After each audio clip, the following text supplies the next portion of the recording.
Hello, in this video we are going to take a look at the difference between Bootstrap 4 and Bootstrap 5.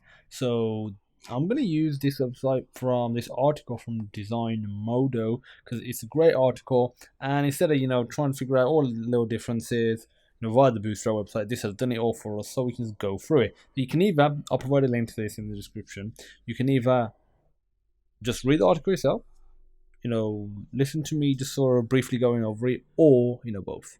I recommend both, honestly.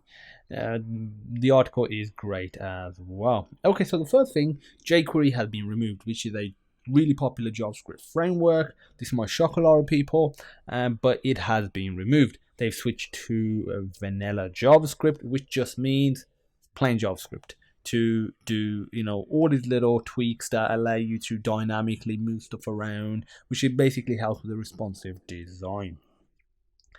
There's responsive font sizes now, so not only can you have responsive design in terms of things, the way they lay out and the way they size, but also the font sizes, which is also good.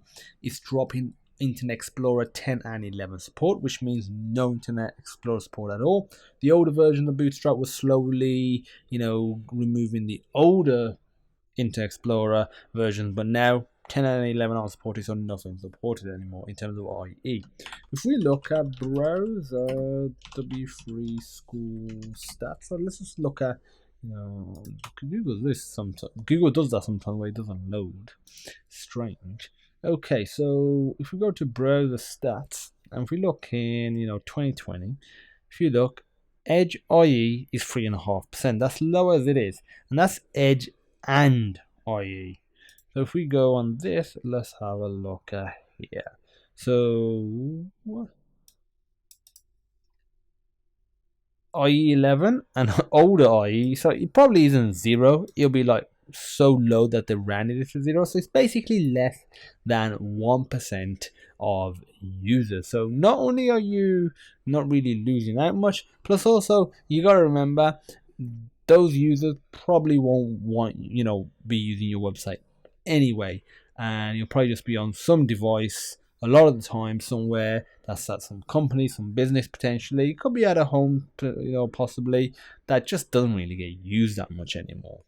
Okay, so it's not the end of the world, and it does just means you don't have to worry about IE.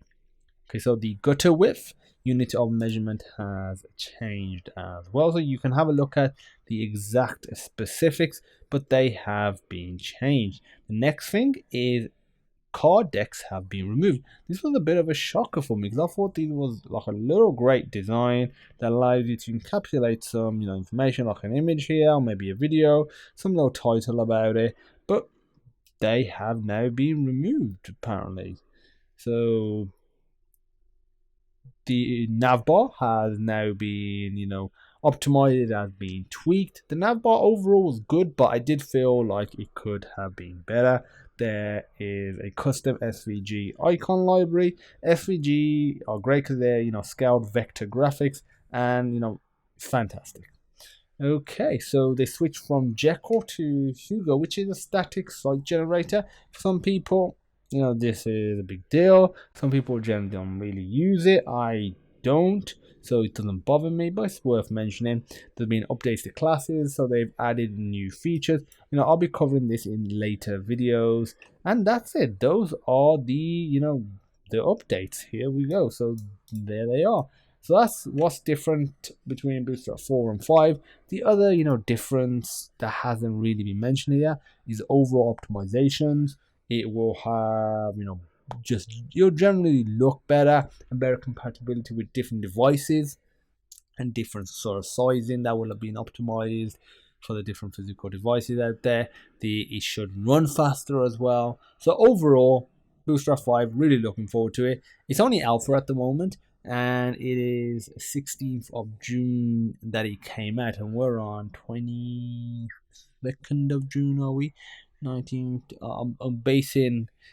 I'm calculating it based off The Last of Us 2 coming out 19th June, which was this Friday, 21st, 22nd, 23rd, and this is Tuesday. Okay, yeah, it's 23rd of June, so it's only been 1 week since it's come out.